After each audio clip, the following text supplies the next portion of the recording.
কথা মাথায় রাখবেন, অপরাধ নেবেন না। যারা দীনকৃষ্ণর সঙ্গে আমার কম্পেয়ার করে বসে, ওই দিন ক্যামেরা অন দ্য স্টেজে দাঁড়িয়ে আমি চ্যালেঞ্জ করে বলছি, আমি কিন্তু দীনকৃষ্ণ নই, আমি গুরুদাস। কারণ কেউ কারোর মতো হতে পারে না। বলুন, আপনার মতো আমি হতে পারবো কি? আপনারা আগে যে আমার কীর্তনটা শুনতেন, অনেকে বর্তমানে বলেন আগে গুরুদাস কি সুন্দর গাইতে, এখন কি রকম হয়ে গেছে। আমি বলি কি রকম হয়নি, আসল রকমটা বুঝেছি। কারণ দেখতে দেখতে বয়স তো হয়ে আসছে। এখন আমার 43 কীর্তন জগতের বয়স হয়ে গেল 33 বছর, 34-এ পা দিয়েছি। সেই 8-9 বছর 10 বছর বয়স থেকে স্টার্ট। আপনাদের আশীর্বাদে বহু জায়গায় কীর্তন করতে যাচ্ছি।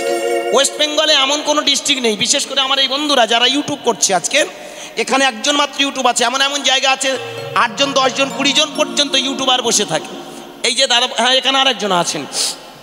তো আমি অনুরোধ করবো, এই যারা ইউটিউব করে পাঠাচ্ছে এই গানগুলো শুধুমাত্র ভাববেন না আমাদের এই ওয়েস্ট বেঙ্গলের মধ্যে সীমাবদ্ধ। ওয়েস্ট বেঙ্গলের বাইরেও, এমনকি যেখানে আমাদের এই ইন্টারনেট আছে, সমস্ত জায়গায় কিন্তু কীর্তনের প্রচার প্রসার। কি বল? তো আজকের এটার মাধ্যম দিয়ে সারা ওয়েস্ট বেঙ্গল, কেন ওয়েস্ট বেঙ্গলের বাইরের মানুষটাও আজকে ডাক ফেলেছে।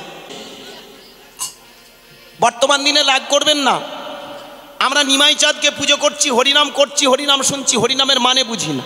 আর আমরা তো ব্যবসায়ী কীর্তনিয়া, যেটা কথা বাংলা। আমরা 3 ঘন্টা পার করাতে পারলেই মোটামুটি আমাদের আখর গুছিয়ে নিয়ে পারলাম। আপনাদের কি হবে এটা আমরা কোনো কালে দেখি না, আর দেখব। কারণ আমার ধারণায় আছে, আমার ধারণা এটা আমি বুঝে নিয়েছি। আপনাদের আশীর্বাদে ছোটবেলা থেকে তো লাইনে এসেছি। এর আগে আপনারা আমাকে সুযোগ দিয়েছিলেন, বছর 4-5 আগে একবার এসেছিলাম।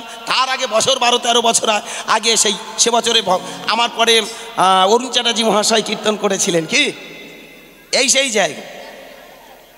তো ভক্তমণ্ডলী, বাবা মায়ের, আপনারা করুণা করে এর আগে আমাকে আশ্রয় দিয়েছেন, আবারও আশ্রয় দিয়েছেন। তবে সে গুরুদাস মরে গেছে, করোনার সময় গুরুদাস মরে গেছে। এটা একটা নতুন গুরুদাসের জন্য। আস্তে আস্তে বাতাসা হয়েছে তো সবার কম বেশি। যাদের হয়নি অপেক্ষা করুন, আবার আসবে, নিশ্চয়ই পাবেন। কারণ প্রসাদ অবশ্যই সবাই পাবেন আস্তে আস্তে। ঠিক আজ থেকে একটু মন দেবেন, 539 বছর আগে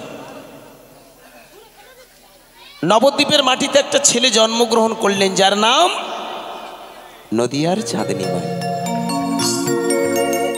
এখানে আপনারা যারা যারা হরিসভায় হরিনাম সংকীর্তন শুনতে এসেছেন, অনেক মায়েরা নবদ্বীপে গেছেন। কি গেছেন তো মা?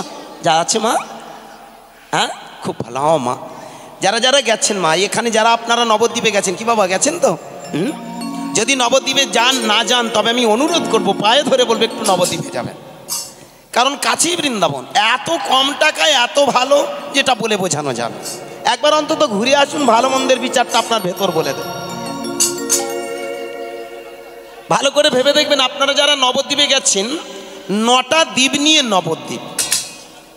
অন্ত, সীমন্ত, মধ্য, গোদ্রুম, কোল, ঋতু, জন্নু, মদদ্রুম আর রুদ্র। আপনারা যারা নবদ্বীপ ঘুরেছেন দেখবেন 9টা দ্বীপ পরিক্রমা করা হয়, ঠিক তো নাকি? এই 9টা দ্বীপ পরিক্রমা করায় অনেকে হয়তো 2-1টা যাওয়ার পর বলে, না বাবা আর শরীর টানে না, পা বড় যন্ত্রণা। না, চেষ্টা করবেন একটু নবদ্বীপ পরিক্রমা করা। কেন? এই 9টা দ্বীপ পরিক্রমা করলে আমাদের ভিতরে নববিধা ভক্তির জন্ম হয়। শ্রবণ, কীর্তন, শরণ, পদসেবন, বন্দন, অর্চন, দাস্য, সখ্য, আত্মনিবেদন। একটু যদি ঠান্ডা মাথায় ভেবে দেখেন, যুগ যুগ ধরে অনেক কায়িক পরিশ্রম করে তবে ভক্তি সঞ্চয় করতে হয়েছে। কিন্তু কলিযুগে আমরা যদি নবদ্বীপ চন্দ্র গৌরহরির সেই যে জন্ম ভিটেটা একবার যদি পরিক্রমা করি, তবে আমাদের অন্তরে শুদ্ধ প্রেম ভক্তি জন্মায়।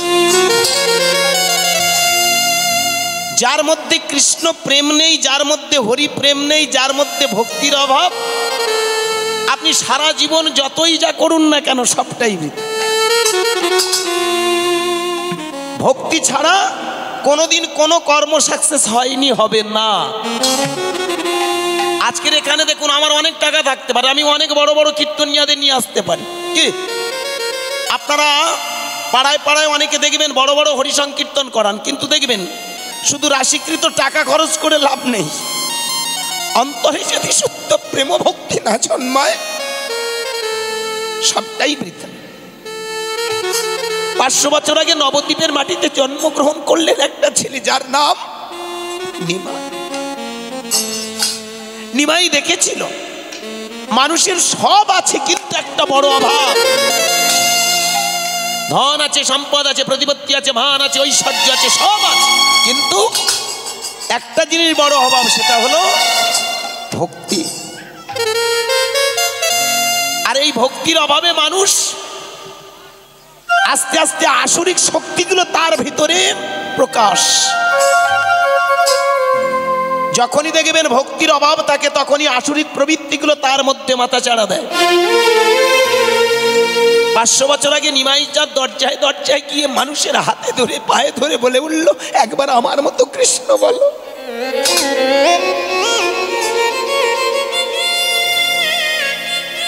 তোমরা আমার মতো একবার দুটো বাহু তুলে হরি বল বলো।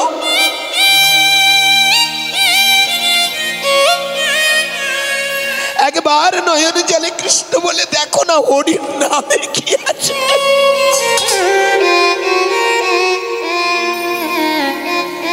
যেদিন কৃষ্ণ বলে কাঁদবে, যেদিন হরি বলে কাঁদবে, যেদিন তোমার দুটো নয়ন ধারা বইবে, সেদিন জানবে হরির নামের মধ্যে কি জাদু।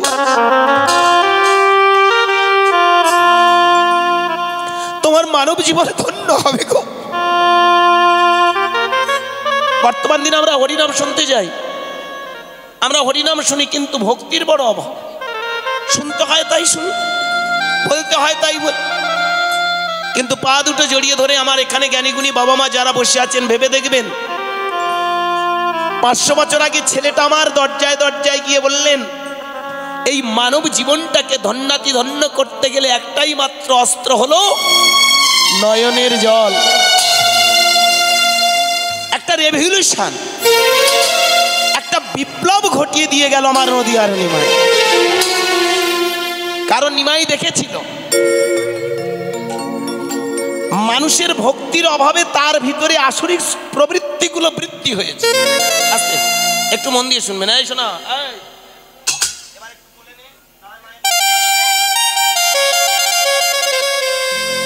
অনেকক্ষণ সময় পার হয়ে গেছে, কিছু দিয়ে যাই, অনেকগুলো টাকা নিয়ে যাবো তো, ওনার রক্ত ঝরা পয়সা, অনেক কষ্ট করে টাকাগুলো আমাদের জন্য গুছিয়ে রেখেছে।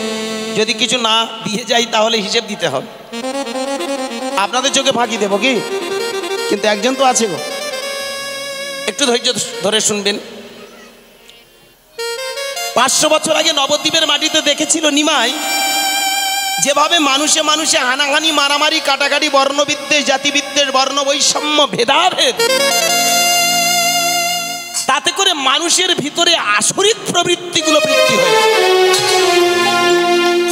প্রেম, প্রীতি, ভালোবাসা, দয়া, মায়া তিল তিল করে হারিয়ে যাচ্ছে। যে প্রেম, প্রীতি, ভালোবাসা দিয়ে সমাজটা সুন্দর করা যায়,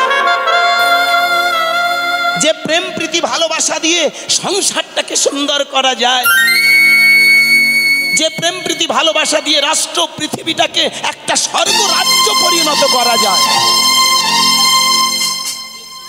মানুষে মানুষে বিভেদ, বৈষম্য, হানাহানি, মারামারি, কাটাকাটি, বর্ণবিদ্বেষ, জাতিবিদ্বেষ ছেয়ে গেছে। নিমাই চাঁদ দেখলো এদের ভিতরে সব থেকে বড় অভাব, এরা জানে না এরা কার। আজকের হরিবাসরে আমার মায়েরা, বাবারা যারা হরিনাম শুনতে এসেছেন, বর্তমান দিনে রাগ করবেন না, আমরা নিমাই চাঁদকে পুজো করছি, হরিনাম করছি, হরিনাম শুনছি, হরিনামের মানে বুঝি না। আর আমরা তো ব্যবসায়ী কীর্তনিয়া, যেটা কথা বাংলা, আমরা 3 ঘন্টা পার করাতে পারলেই মোটামুটি আমাদের আখর গুছিয়ে নিয়ে পারলাম। আপনাদের কি হবে এটা আমরা কোনো কালে দেখি না, আর দেখব।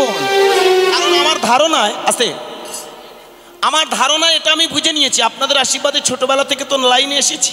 এর আগে আপনারা আমাকে সুযোগ দিয়েছিলেন, বছর 4-5 আগে একবার এসেছিলাম, তার আগে বছর 12-13 বছর আগে সে বছরে আমার পরে অরুণ চ্যাটার্জি মহাশয় কীর্তন করেছিলেন কি সেই জায়গায়। তো ভক্তমণ্ডলী, বাবা মায়ের, আপনারা করুণা করে এর আগে আমাকে আশ্রয় দিয়েছেন, আবারও আশ্রয় দিয়েছেন, তবে সে গুরুদাস মরে গেছে। করোনার সময় গুরুদাস মরে গেছে, এটা একটা নতুন গুরুদাসের জন্য। আপনারা আগে যে আমার কীর্তনটা শুনতেন, অনেকে বর্তমানে বলেন আগে গুরুদাস কি সুন্দর গাইতে, এখন কি রকম হয়ে গেছে। আমি বলি কি রকম হয়নি, আসল রকমটা বুঝেছি। কারণ দেখতে দেখতে বয়স তো হয়ে আসছে। এখন আমার 43 কীর্তন জগতের বয়স হয়ে গেল 33 বছর, 34-এ পা দিয়েছি। সেই 8-9 বছর 10 বছর বয়স থেকে স্টার্ট। আপনাদের আশীর্বাদে বহু জায়গায় কীর্তন করতে যাচ্ছি। ওয়েস্ট বেঙ্গলে এমন কোনো ডিস্ট্রিক্ট নেই, বিশেষ করে আমার এই বন্ধুরা যারা ইউটিউব করছে আজকে, এখানে একজন মাত্র ইউটিউব আছে। এমন এমন জায়গা আছে 8 জন 10 জন 20 জন পর্যন্ত ইউটিউবার বসে থাকে। এই যে দাদা, হ্যাঁ এখানে আরেকজন আছেন।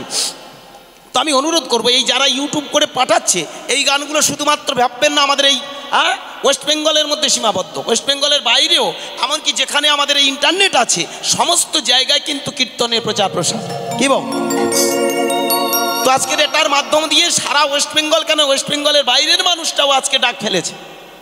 এনাদেরই আশীর্বাদ আর আপনাদের চরণ ধুলো। 33 বছর পার করে 34 বছরে পা দিয়েছি কীর্তন জগতে। এতদিনে আমার একটা দারুণ অভিজ্ঞতা হয়েছে।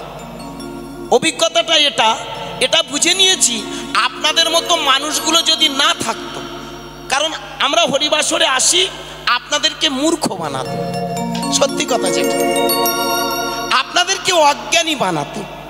আপনারা যতদিন অজ্ঞান থাকবেন, আপনারা যতদিন মূর্খ থাকবেন, আমাদের মতো সিটিং বাজরা ব্যবসা করে। কারণ আমরা যে কি জিনিস এটা আপনাদের মাথায় ঢুকবে না। আমরা একটা 3 লাইনের গল্পকে ফুলিয়ে ফাঁপিয়ে নেচে কুঁদে হেসে আনন্দ দিয়ে আমরা আপনাদের পকেটগুলো ফাঁকা করে নিয়ে চলে যাই। আমি পা দুটো জড়িয়ে ধরে বলবো, আজকের আমার কীর্তনটা শেষ পর্যন্ত শুনুন। অনেকে আমার কিছুটা কীর্তন শোনার পরে বলে, এ শালা সেই দীনকৃষ্ণর ভাইরা ভাই আসবে কালকে। ওর ভাইরা ভাইও নয়, ওর সঙ্গে আমার কোনো রিলেশনও নয়, ব্লাডের কোনো সম্পর্ক নেই, তবে একটা সম্পর্ক বন্ধু বান্ধব। একটা কথা মাথায় রাখবেন, অপরাধ নেবেন না। যারা দীনকৃষ্ণর সঙ্গে আমার কম্পেয়ার করে বসে, ওই দিন ক্যামেরা অন দ্য স্টেজে দাঁড়িয়ে আমি চ্যালেঞ্জ করে বলছি, আমি কিন্তু দীনকৃষ্ণ নই, আমি গুরুদাস। কারণ কেউ কারোর মতো হতে পারে না। বলুন, আপনার মতো আমি হতে পারবো কি? আপনি চেষ্টা করলে আমার মতো হতে পারবেন? হবেন কি? দীনকৃষ্ণ শত চেষ্টা করলেও গুরুদাসের মতো হতে পারবে না, আর গুরুদাস শত চেষ্টা করলে দীনকৃষ্ণ হতে পারবে। কেউ কারোর মতো নয়, তবে অনেকে কম্পেয়ার করে বসে, এ শালা সেই শালার মতো। আমি অনুরোধ করবো, কীর্তনটা শেষ পর্যন্ত শুনুন, তবে ক্লিয়ার হবে। আমি কোনো নিন্দা বিদ্রুপ করার জন্য হরিবাসরে দাঁড়িয়ে কোনো কথা বলি না। ভগবানের দিব্যি আজকের আপনাদের মতো সাধু সজ্জন ভক্তবৃন্দের কাছে আমার একটাই প্রার্থনা, বর্তমান দিনে যে কীর্তনটা কোথায় দাঁড়িয়েছে, কীর্তনের প্রকৃত সত্যটা কি সেটাই কিন্তু হারিয়ে ফেলেছে। আমি আমার সনাতন ধর্মটাকে ছোট করার জন্য হরিবাসরে দাঁড়াইনি। কাউকে বিন্দুমাত্র ইনসাল্ট, কাউকে থ্রেট, কাউকে ছোট করার জন্য হরিবাসরে কোনো কথা বলি না। আমি শুধু অনুরোধ করব, আমার কীর্তনটা একটু শেষ পর্যন্ত শুনবেন, এবং শোনার পরে আগামীকাল সকালে বাড়িতে বসে ঠান্ডা মাথায় বিচার করবেন পাগলটা কি বলে। প্রশ্ন, 500 বছর আগে নিমাই চাঁদ যে হরিনামটা দিয়েছিল, বর্তমান দিনে আমাদের মতো সিটিং বা জালি কোম্পানির মালগুলো সেই কীর্তন আর করি। আমরা নিমাই চাঁদকে ভিড়িয়ে খাচ্ছি, আছে আমরা নিমাই চাঁদকে সামনে রেখে আমরা ব্যবসা করে খাচ্ছি। একটা 3 লাইনের গল্প সেটা ফুলিয়ে ফাঁপিয়ে দিয়ে আপনাদের মনোরুচি করে আপনাদের অজ্ঞান বানিয়ে, মূর্খ বানিয়ে আমাদের মতো সিটিং বাইরে আমাদের গোষ্ঠীটাকে ভালো রাখছে। আমি অনুরোধ করব, কীর্তনটা একটু শেষ পর্যন্ত বোঝার চেষ্টা করবেন। 500 বছর আগে নিমাই চাঁদ যে হরিনামটা দিয়েছিল, আজকের দিনে আমরা কিন্তু সেই কীর্তন আর গাই না। কিরকম? আমা আস্তে আস্তে আস্তে আস্তে, ঠিক আছে, ঠিক আছে, এটা ঠিক। অবশ্যই একটা সরু যেহেতু রাস্তা আছে, রাস্তাটা একটু কাইন্ডলি রাখুন। দুটো মাইক আসলে আমি দুদিকে ধরে নেব, অসুবিধা নেই, তখন কোনো অসুবিধা নেই। গড়ের মাঠ ফাঁকা পড়ে আছে, এদিকে চলে আসুন, সব সামনের দিকে চলে আসুন। যত কাছে আসবেন তত দেওয়ার সুবিধা, যত দূরে যাবেন তত ওই দূর থেকে দেখে চলে যাবেন। আমি কোনো বেতার শিল্পী নই আর দূরদর্শন নই, আমি কাছের দর্শনের লোক। আস্তে আস্তে ভালো করে ভাববেন, 500 বছর আগে নিমাই চাঁদ হরিনামটা দিয়েছিল কেন? এই হরিনাম করলে কি হয়?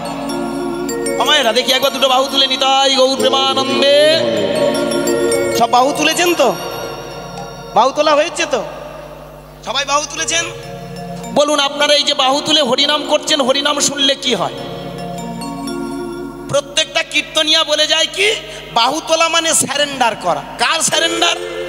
কিসের স্যারেন্ডার? ভগবানের স্যারেন্ডার। আগে জানতে হবে what is God and what is he. ভগবানটা কি আর ভগবানটা কে, এইটুকু যদি না আমরা বুঝতে পারি, জানতে পারি, তাহলে তার নাম করে লাভ কি? কৃষ্ণের পুজো করে লাভ নেই। আস্তে কথাটা ভাববেন, নোট দিস পয়েন্ট।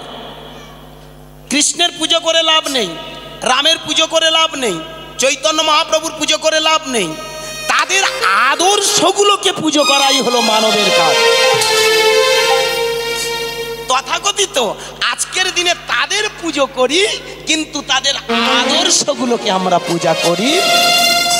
কি বাবা, আমরা যদি আদর্শকে পুজো করতাম তাহলে দেখতেন ভারতবর্ষের চালছেন কেন, সারা পৃথিবীর চালচিত্র উল্টে যেত।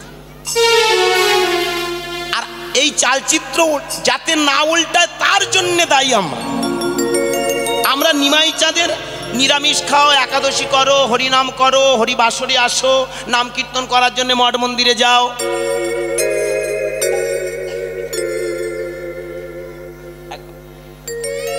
আমরা এইগুলো